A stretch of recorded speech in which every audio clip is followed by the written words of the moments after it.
right, everyone, we're going to go ahead and get started today.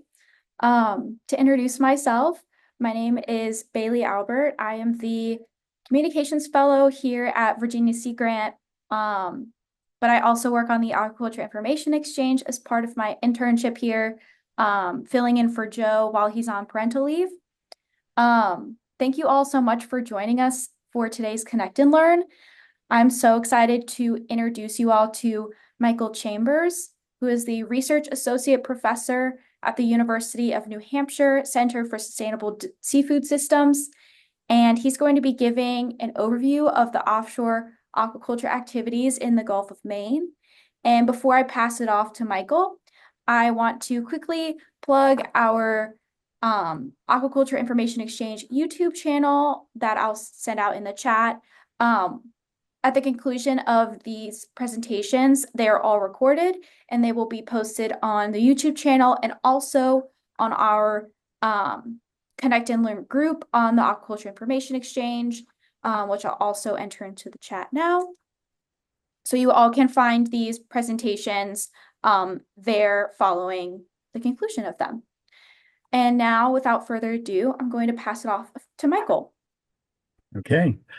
Thank you very much, Bailey, and welcome everybody, and thank you for joining today. Let me see if I can share my screen. Okay, can everybody see that?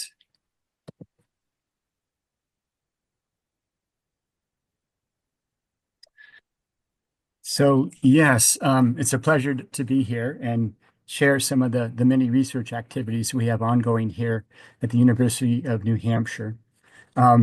Just a little brief history. I've been involved with open ocean aquaculture for well over 30 years, and I started in the Gulf of Mexico off of Texas when I was working on a master's in mariculture, and we were utilizing abandoned oil platforms as a base to attach cages and grow fish in submerged surroundings, submerged environment. And then we would have solar panels and feeders on top that could distribute feed to the fish. From there, I went to the Oceanic Institute in Hawaii, where I worked with Tony Ostrowski, and we were able to get some federal funding through NOAA to put in a submersible sea station fish cage. This was back in the late 90s, and we were able to grow Pacific threadfin there. And then later in 2000, I was hired on as project manager at the University of New Hampshire for their open ocean aquaculture project that lasted about 10 years. On that project, we deployed many experimental offshore submersible cages and grew cod, haddock, and halibut in a very robust environment where we would see 10-meter waves during northeast storms. So it was a challenging place to do aquaculture.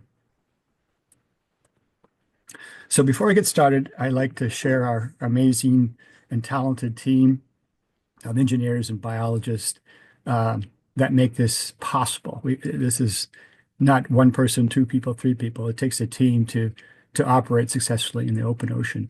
I'd like to mention our new director, David Fredrickson. He's at the helm here. He's fantastic and helps us make much of this possible. So as many of you probably have labs on campus, our lab is essentially the ocean. We have a number of permitted sites near shore in Maine and offshore where we conduct our research. Permits are not easy to get.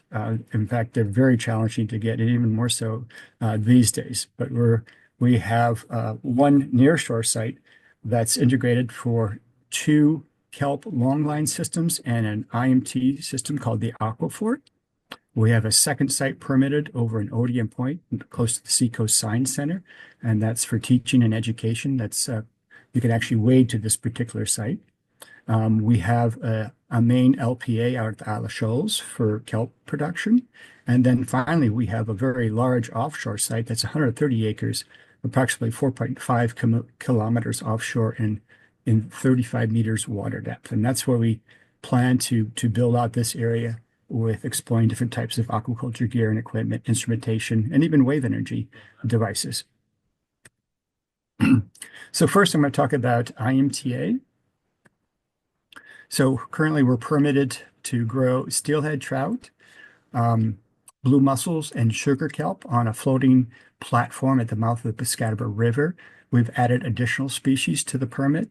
Lumpfish is a new one. We'll be using these to eat some of the sea lice off of the trout this next coming year. And then our inshore site over by Odium Point is actually permitted there for green sea urchins and orange-footed sea cucumbers. These are lumpfish. As charismatic as they may seem, they are extremely dangerous and can take down a grown man. Very beautiful, very powerful. Sorry about that. I forgot that was in this presentation. Any rate, so this is the concept of IMCA, and what we're doing in this platform that is approximately 30 feet by 50 foot, has two fish bays, is we stock them with steelhead trout in the fall, grow them over the wintertime, harvest in the spring and summer. And these fish are fed a food that's about 40% protein, which produces nitrogen released into the river. And so to offset that nitrogen input, we ornate the perimeter of the system with sugar kelp and blue mussels. And so they can take up the organic and inorganic nutrients from the farm. So we have less of an environmental impact. So this is, we've been doing this now for probably about 8 years. The regulatory people here like this. It's not just monoculture, but it's polyculture. And we've been quite successful in demonstrating this in that period of time. What's unique about this, other than it can grow 3 different species, is it's quite robust. We had storms this last winter where we saw seas over close to 4 meters in height. We are exposed to the southeast, and so we do get big storms, and the fish, the nets, the system, everything was intact afterwards. So it's very robust. And that has to do with the engineers at UNH. They have models that they can take new systems. They can look at the systems in waves and currents on the computer and help understand if it will survive or fail in the ocean. And the next step then is we take what we've learned on the computer, we then apply it and build a physical scale model, and we put that into a wave tank in the Jared Chase Ocean Engineering Laboratory. And there we can do physical tests where we can actually visualize waves and currents and see how it handles. And if it passes those tests, then we actually will take it offshore and deploy it and explore it further. As I had spoken earlier, when we had our larger offshore aquaculture project, it was quite expensive. Those cages were 3,000 cubic meters. They were 80-foot diameter, 50 feet tall. And so we had to have big boats, big infrastructure, a lot of people working. But it wasn't a farm that fishermen per se could take under their belt. It was expensive. And so that project ended, we came back and looked at ways we could work with the local fishermen, because at the time the cod fisheries had really declined and many people were getting out of the business and turning towards lobster fishing. So we adopted a model that was small and user-friendly with little boats, which we tend this boat with a 22-foot vessel and a 33-foot vessel. And then we also work with the fishermen to help us with the harvest and fish transfer. So it's a small-scale system for people to adopt and learn before expanding into larger systems. Also, for us at the university, it's an excellent platform for aquaculture education, training, and research. So where do the species come from that we farm? So we have a hatchery just up the road, 45 miles away, in Ossipee, New Hampshire, called Summerbrook Trout Farm. They bring in eyed trout eggs from riverins.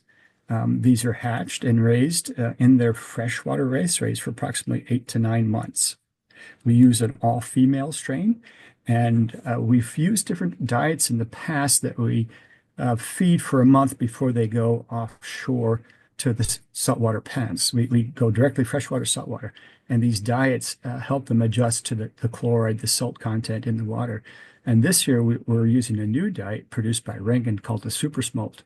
And we're hoping this diet will be even better than the ones we've used in the past, because one of our big issues is that some of these fish from freshwater to saltwater don't grow.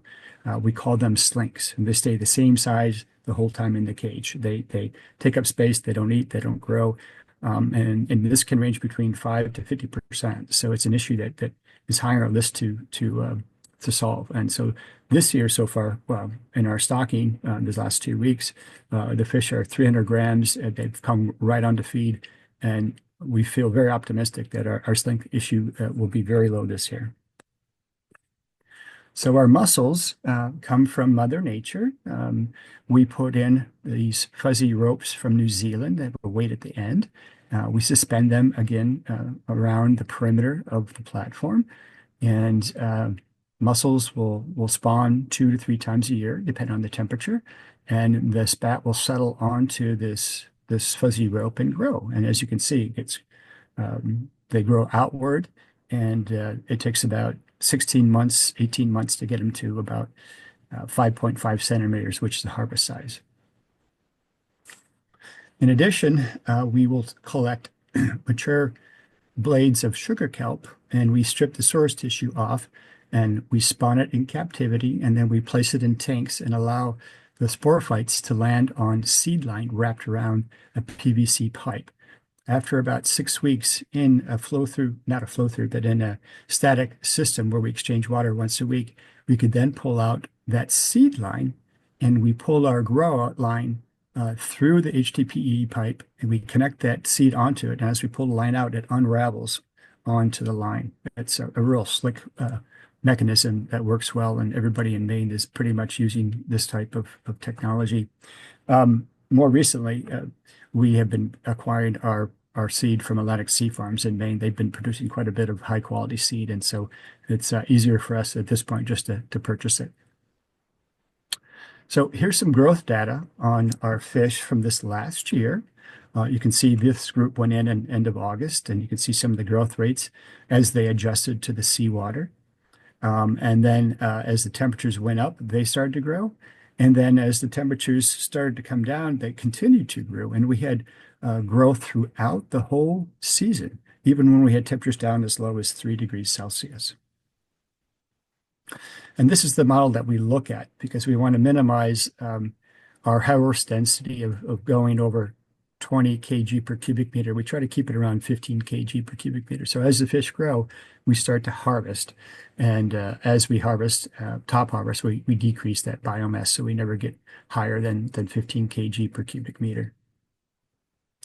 Here's an example of some of the fish and how fast they're growing. You can see April 9th, we already had fish that were 3.5 pounds. And here's Dave Fredrickson, our director.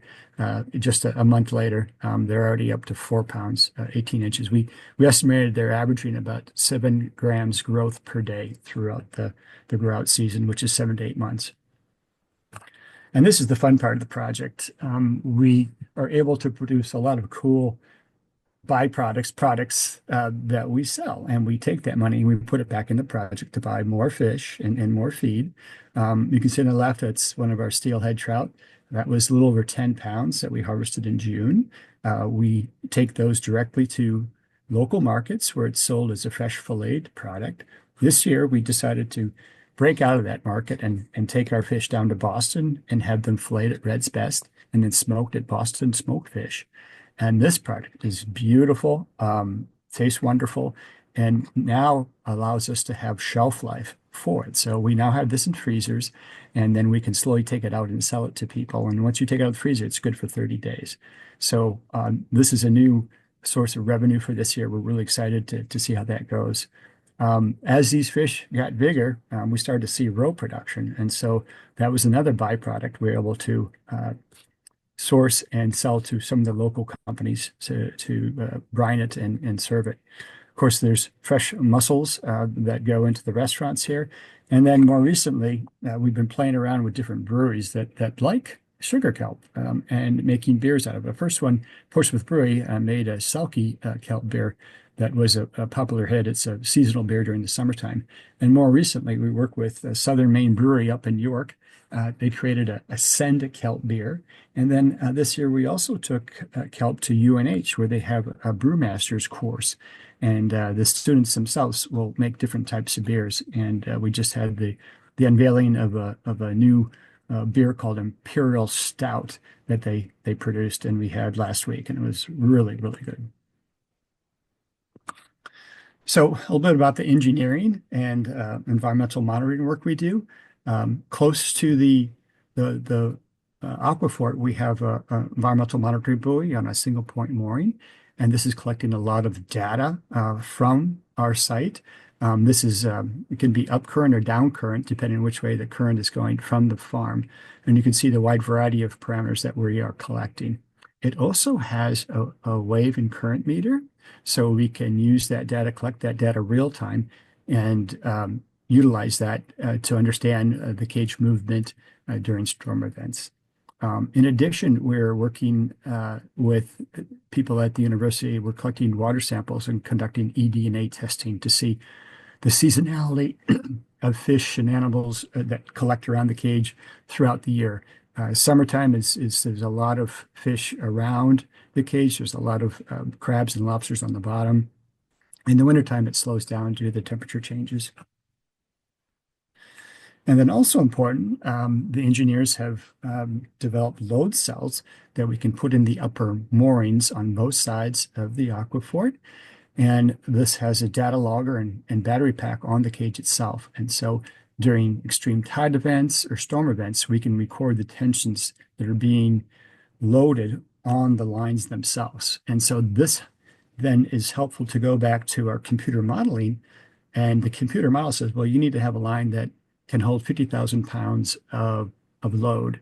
We can validate that by actually looking at the loads during these storm events. And so we're collecting that data. That data should be available in the next year. Another fun daily, I shouldn't say daily, weekly activity we do is we bring a lot of people to the Aquafort to share what we're doing. It's perfect for outreach and education. We have close to 200 visitors per year. These are UNH classes. They could be high school classes, K through 12 once in a while. We bring out potential donors. We've had our senator out there. We've had city officials. And we have chefs that like to come out with their wait staff because they're buying this fish and they want their staff to understand where it's coming from. And it's something that's coming from your backyard and not 25,000 or 25,000 miles away from someplace else. And more recently, we've had some YouTubers that have come on out and documented what we're doing. So that's been fun to work with them.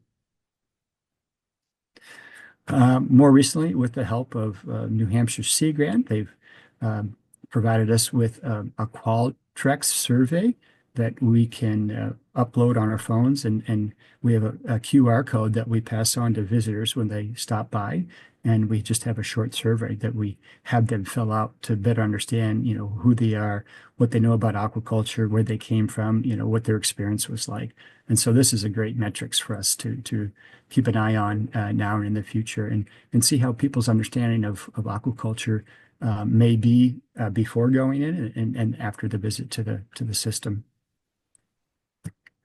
In addition, we have formulated a hybrid online course. We've had it unveiled twice now.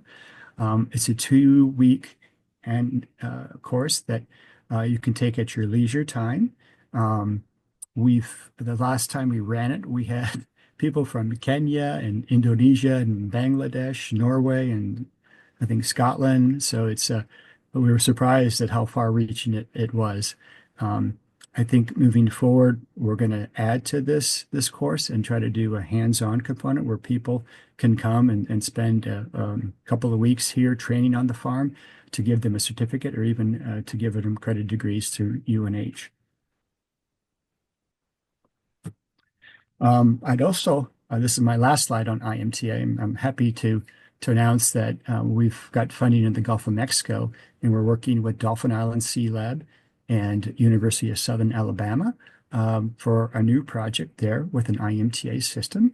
We have a site approximately 3 miles offshore of Dolphin Island, and this particular site, we're going to be growing red drum that's produced by University of Southern Mississippi, the eastern oyster, and the graceful red seaweed, a Gracilaria species that's common in the Gulf of Mexico. So we're excited about this. We're actually having an aquafort built in Belfast, Maine by Innovacy. And this is coming along well. We'll be up there early December to take a look at it. The plan is to have this shipped down in the spring. And then this will be, final fabrication will be on a beach, and then they'll be pushed in the water and then stocked out with fish, shellfish, and seaweed next fall. Now, people ask, well, Gulf of Mexico, there's hurricanes there. This is never going to survive. You're absolutely right. It's not made to survive a hurricane. Um, but we're doing this in the non-hurricane season, which is the winter months. So it'll be a seasonal grow out, 6 months, and then we'll raise the nets and we'll bring it back into a protected harbor area for the hurricane season. Now, this system will be different than the one we have here. It'll be the same size and dimension, but instead of having nylon nets, we're going to be utilizing copper nets. And the main reason for that is that Alabama or Mobile Bay is a shark nursery ground for bull sharks. And so we have concerns of sharks coming to the nets. If there could be one dead fish in and they smell it, they'd probably chew through a nylon net to get it. So the copper nets keep sharks out, and this has been demonstrated at the Blue Ocean Mariculture Farm in Kona, Hawaii, where they have sea station fish cages where they have copper nets on the bottom. And they have been very successful in raising amberjack, and there are sharks and dolphins around the cages, and they leave the fish alone inside. The other benefit of the copper net is that it has anti-fouling properties. Nothing will grow on it. So therefore, you always have good water flow through to your fish and your shellfish and your seaweeds, and don't have to worry about cleaning the nets. So now we'll take a moment and head offshore, and I'll talk a little bit about some of our kelp farming efforts. Several years ago, we were lucky to be funded through the Department of Energy, particularly the ARPA-E Mariner program, to develop an offshore farm to do large-scale commercial production of sugar kelp. And the reason for this is they needed a source of biofuel and thought, rather than doing corn in the Midwest where you have to use fresh water and pesticides and other things to grow it, we could grow seaweed in the ocean that doesn't take any fresh water or chemicals or fertilizers.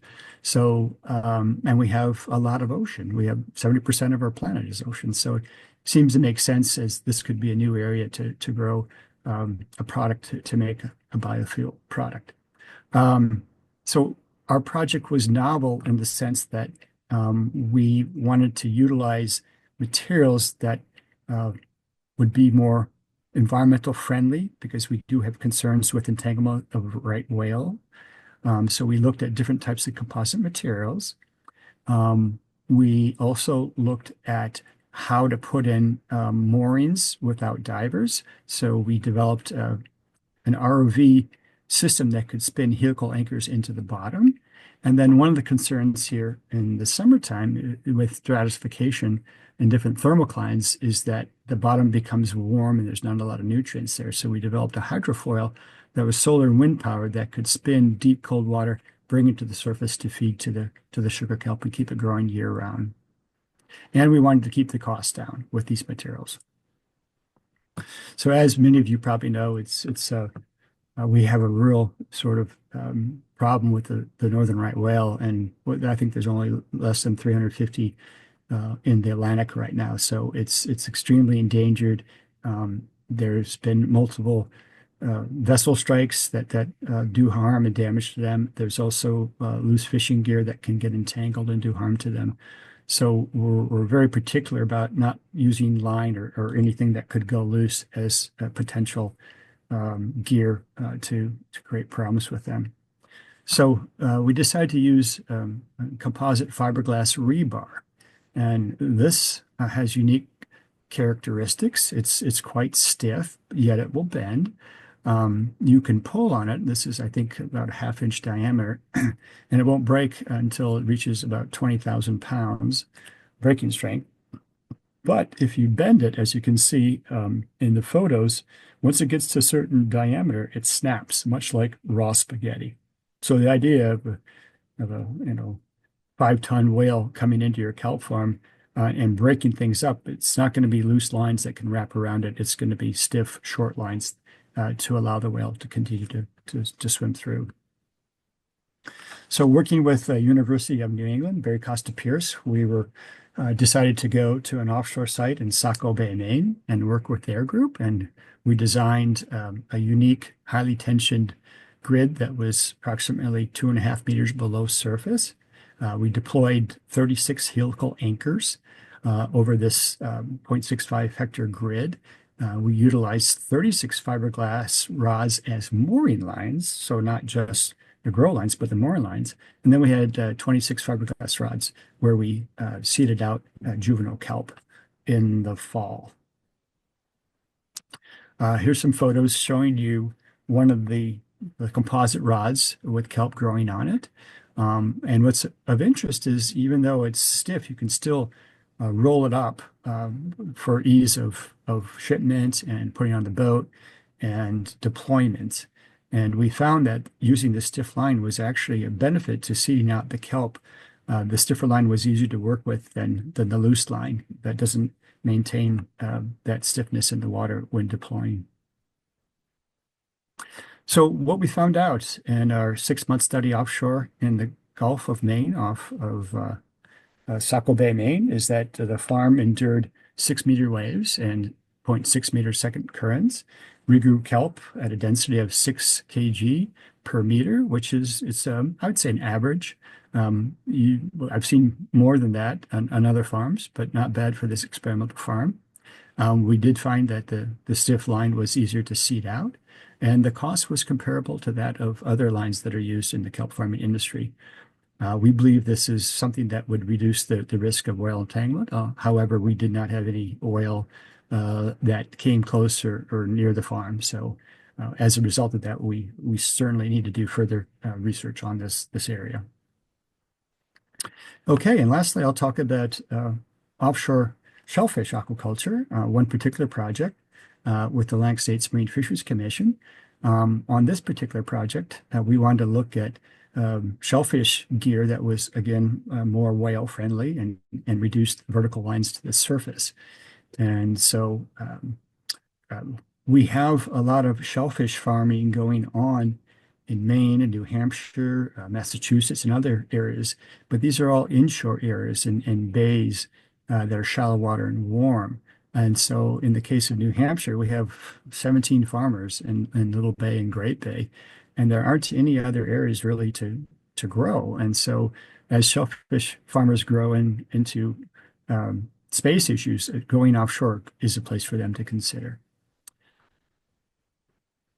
And so we decided to work with 3 different shellfish species. That was mussels, oysters, and sea scallops.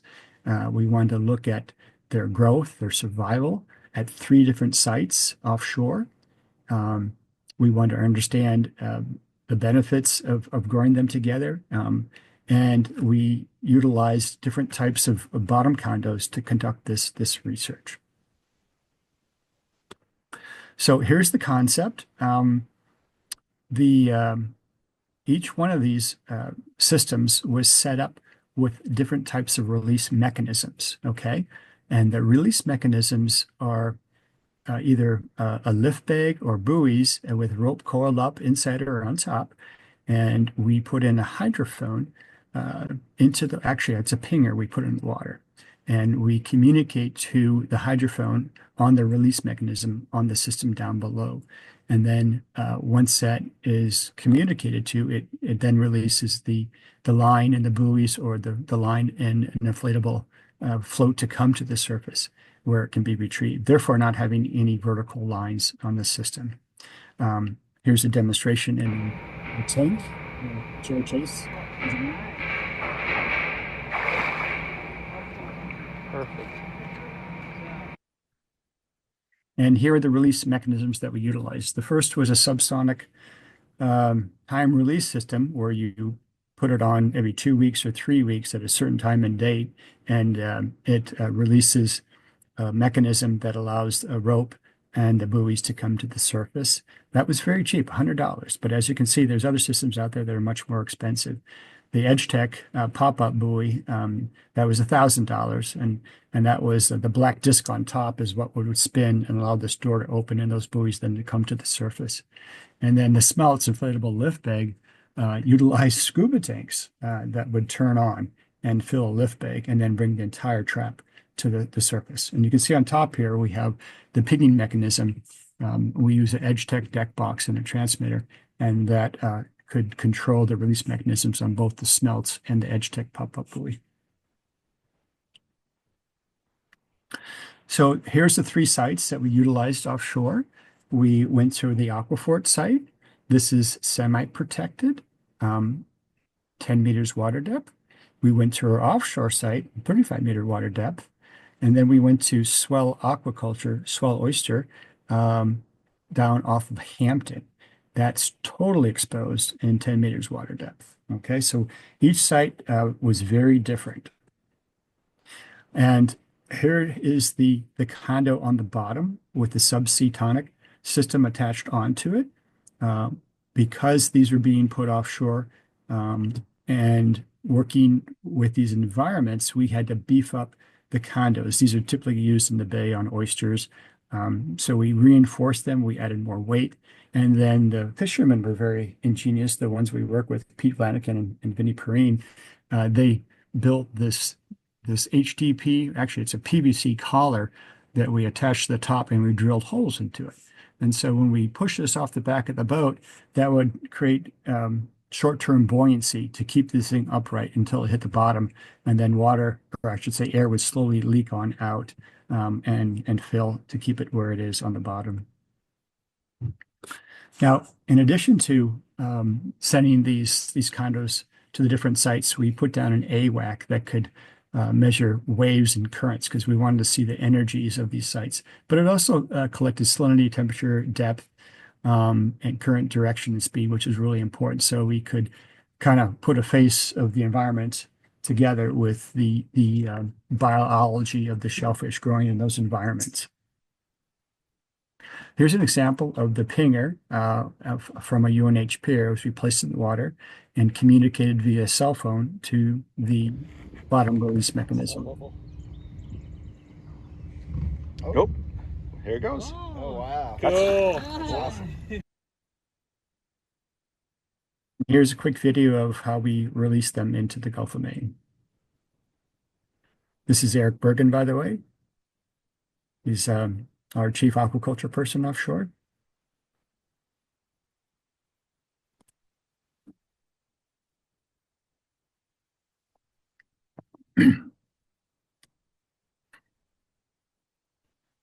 So they slowly pull each other right off the deck of the boat.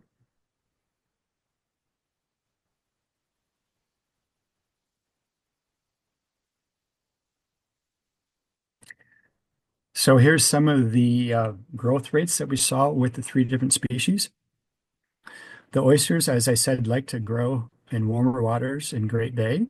So we did not see very good growth based upon the colder temperatures offshore, particularly in the deeper water sites.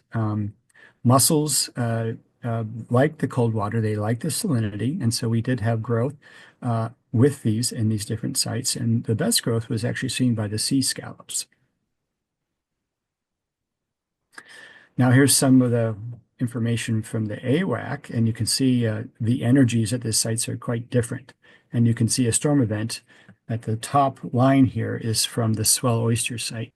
And we had crushing seas there during the storm because it was totally exposed, shallow water, and those cages got blasted.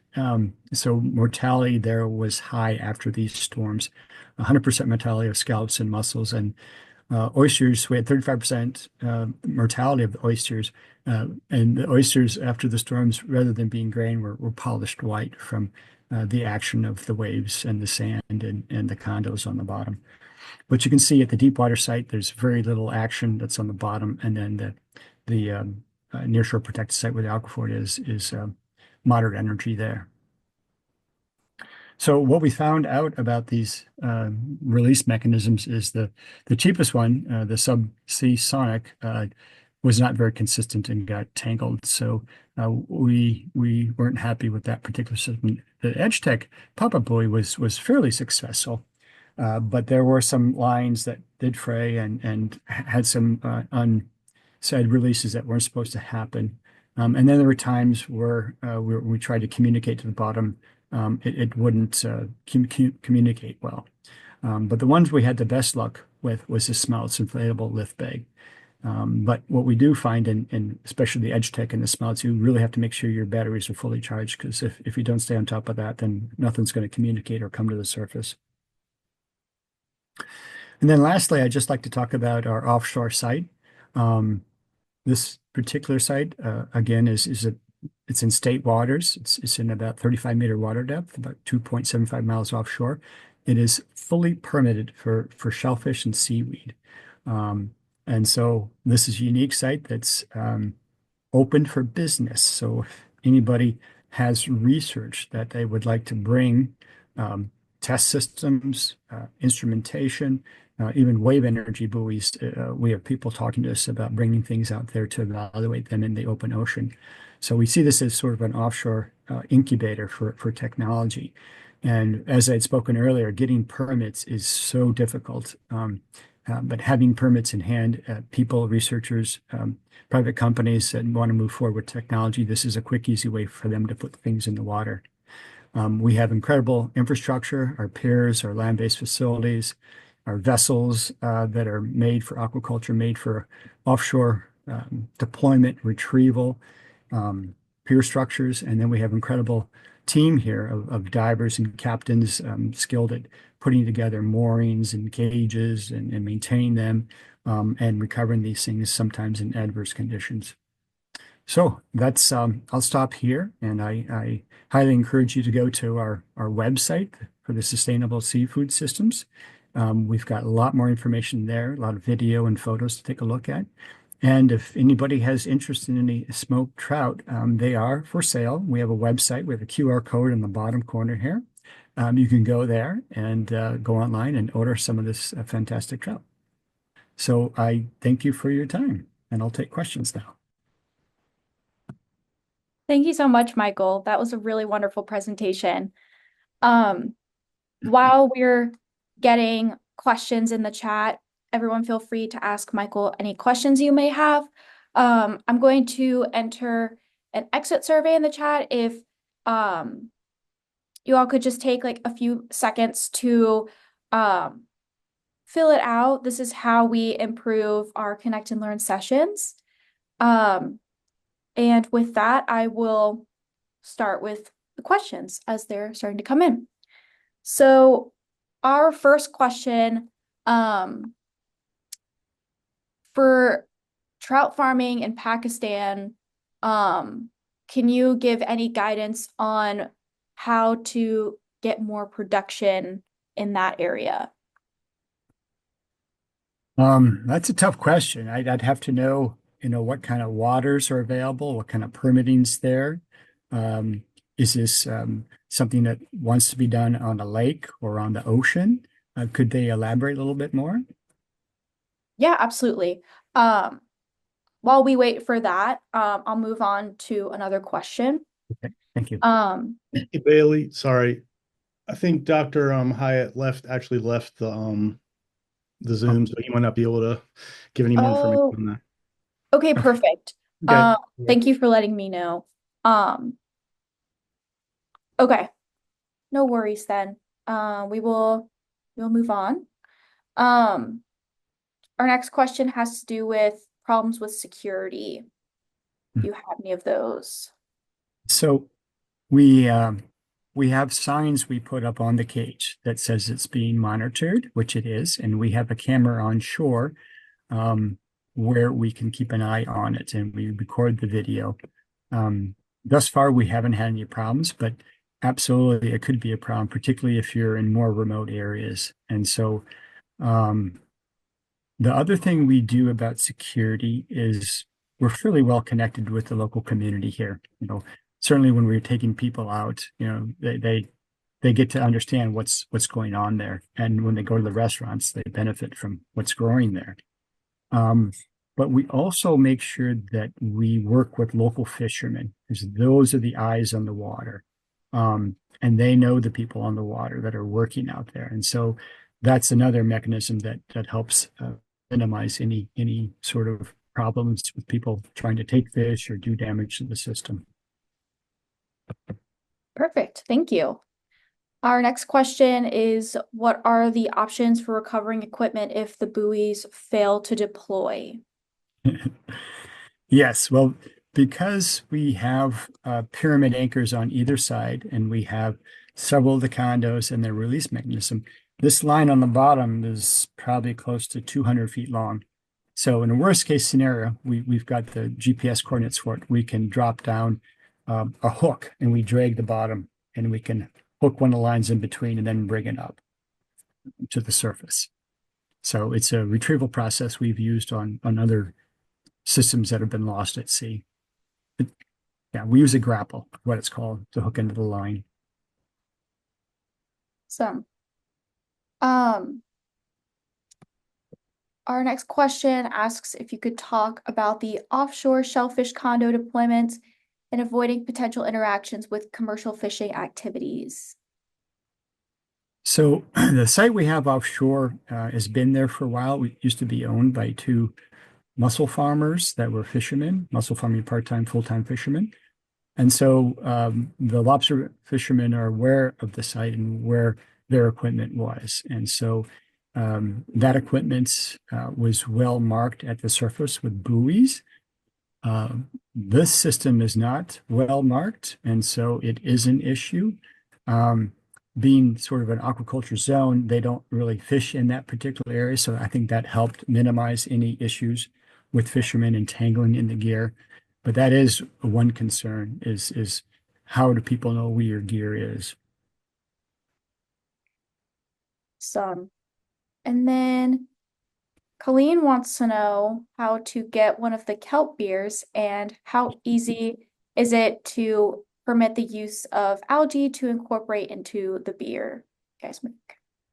So I would have to leave that question to the brewers. But what I do know is that we bring the kelp to them. Well, actually, they come out. They like to come out and harvest with us. They bring it back, and this typically happens in the spring of the year. And they will soak it in fresh water for about 30 minutes, rinse it off, and then some will go ahead and make the beer then, where they will take the kelp fresh and throw it in the vat and boil it with the barley and all the malts and whatever else they put in there. Or they can then freeze the kelp and use it at a later date. And in fact, the class at UNH, the beer making class, Farrell froze it. And then when the students came in later this semester, they were able to provide this imperial still that was so good that just was unveiled last week at a place called the Tide Line. So it was a real fun event. What was the other question? How can she get one? How can she get one? Southern Maine Brewery in York, Maine has them. You can go there, buy it directly. Cheryl Parker at UNH, I could maybe pass on her email address to you. You'd have to go to her. They sell it by the growler. So you can actually go to campus, pick up a growler and purchase the beer there. Awesome. Thank you. There's no more questions in the chat just yet, but I actually have one. I'm doing some research on harmful algal blooms, and I know that sometimes they occur in the Gulf of Maine, and I just wanted to hear your perspective on any occurrences of HABs in the area and how that's affected your shellfish production or just the aquaculture in general. Yeah, very good question. So the state of New Hampshire does a really good job of monitoring red tides, and even in the bay, Great Bay, Little Bay, when there's heavy rainfall. Typically after heavy rainfall, more than an inch, they shut down the shellfish industry to harvesting purposes until the water settled down because of things that run off from land. They do the same thing offshore. They monitor shellfish and red tides, and they can track those. And red tide is an issue further offshore. It doesn't seem to be an issue where we are closer to shore with the IMTA system, but there are periods of time in the spring and summer where the farm closes from harvest for some time until the red tide goes away and we can successfully make sure the shellfish is safe to eat. And they'll put out a notice to anybody that's in that area. they have a excellent website you can go to see areas that are closed and open and temporary closures based upon what's going on in the ocean. Great, thank you. I appreciate that. You're welcome. We have two more questions in the chat. So the first one is, with the increasing development of offshore and wind energy in the region, how has your program explored co-location of aquaculture with offshore wind? Yeah, interesting. We have had conversations, not so much recently, but in the past. I was just at a meeting in Sweden about this issue because there's a lot of windmills in the water there, and there is aquaculture going on, mostly shellfish and seaweed aquaculture there. The windmills are in a shallower water, closer to shore, so it can make more sense to go out there and work together. I think that the windmills that are going into New England are going to be, correct me if I'm wrong, but like 20 plus miles offshore. So that's a long ways for somebody to run to take care of a farm. If you have shellfish and seaweed, it's not too bad. Finfish that need to be fed every day, that would be a challenge. Offshore, 20 plus miles, you can have some really bad weather days to keep you from that farm. So there are there's potential there, I would say, particularly for shellfish and seaweed. So it's really a matter of, what the wind farmers are going to allow us to do in those areas, because obviously they don't want us to get entangled in any of their gear.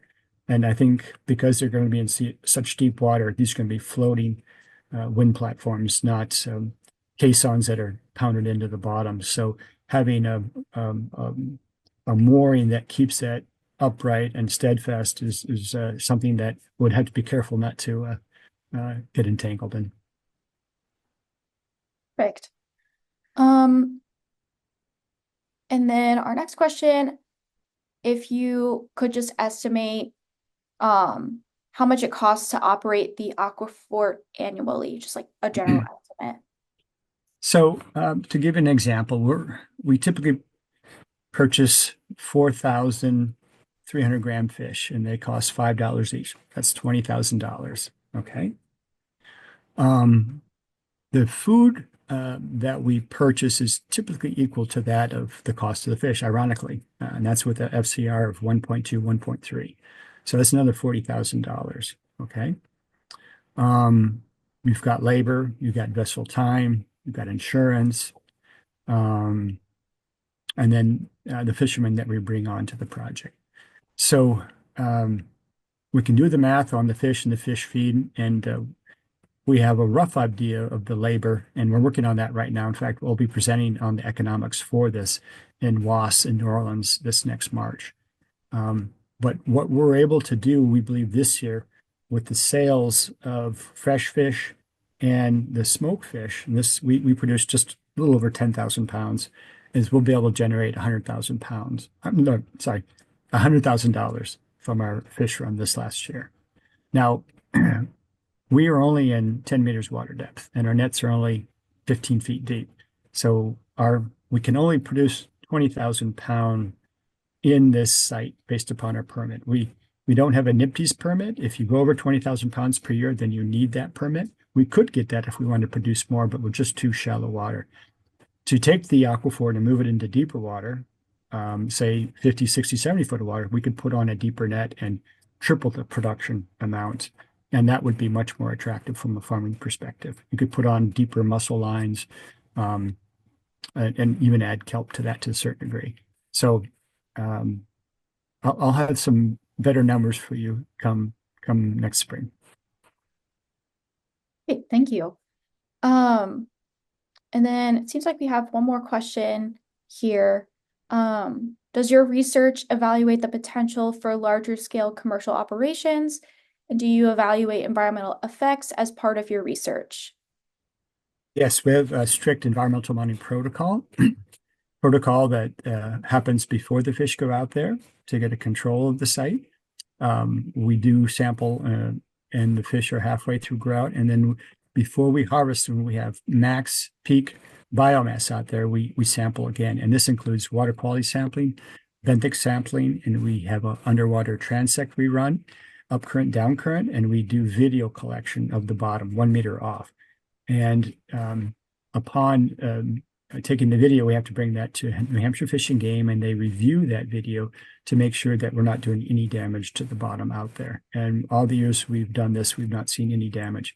Now, again, we're in a high flow water area, so we have a lot of water movement. We're doing this, near the open ocean. So this is one of the reasons why we go there. So we get good water and don't have any negative attributes to the environment. As far as scaling, yes, we've looked at building bigger aquaforts, maybe cages that are 30 foot by 30 foot by 30 feet deep, where we produce a lot more fish. But we also look at the aquafort as a stepping stone. Because it's so small, the permitting process is not as challenging as a commercial farm. So we promote this as a learning system, teaching system, but a beginner fish farmer kit, and you can buy an additional one or buy a bigger one, because it's so important. It's if you had a big cage offshore that needed 200,000 fish, nobody here can produce 200,000 fish. So you have to kind of grow into that and let a land-based facility grow into that. And so we find we can do sort of this intermediate model near shore, that then could ultimately turn into a nursery system for a cage further offshore. And so we do have interest in companies that want to bring submersible cages and test offshore at our site. And so this would be the stepping stone to showcase and develop markets.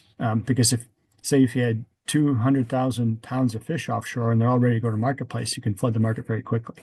So again, doing your homework and developing those markets so you can actually get them out at a good price, and then have more time, like when we freeze them. And next year, we're going to be doing some tinning. We want to can the fish, and that gives it a shelf life of up to 6 years. So those are ways that we can really create more value for our product in the long run. So ultimately, yes, I think moving offshore is the place to go. Because of the high energy, we're going to have submersible cage systems. And then you put out one cage and you grow, develop your marketplace, and then go from there. Great. And then we have a follow-up question. Is your offshore site still in state waters or federal waters? In state waters. Yeah, Perfect. and I have to say that getting permits in state waters is easier than federal waters right now. There's a process, but it just takes the time to get them. Absolutely. Okay. Well, I think we're going to conclude the Q&A portion. Thank you for answering all of these questions. And thank you so much for taking the time out of your day to present. It was incredibly informative, and we're really thankful to have you here today. Thank you all so much for joining this Connect and Learn presentation. It will be available on our YouTube channel following the conclusion of this meeting. So thank you all so much for joining. Thank you again, Michael, for presenting for us. Thank you, Bailey. Bye-bye, Bye, everyone. everyone.